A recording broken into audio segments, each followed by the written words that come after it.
जब मजलूम फरियाद करता है तो आसमान के सारे दरवाजे उसके लिए खुल जाते हैं। और खास तौर पर जब यतीम पर जुल्म होता है तो अल्लाह का अर्श कांप उठता है, सातों आसमान कांप उठते हैं और अल्लाह अर्शों से कहता है, कौन है जिसने इस यतीम को रुलाया है।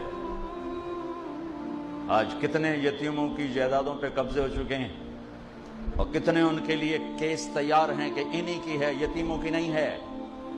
सोया हुआ है मेरा अल्लाह, पता उनको नहीं पता लगा क्यों अंदर पे है। उसने अपने नबी को यतीम बना के भेजा था। मेरे नबी ने फरमाया, मजलूम की बद्दुआ से बचना, मजलूम की बद्दुआ से बचना। मजलूम एक बरादरी है, वो ईसाई है मजलूम है, मुसलमान है मजलूम है, ये एक बरादरी है।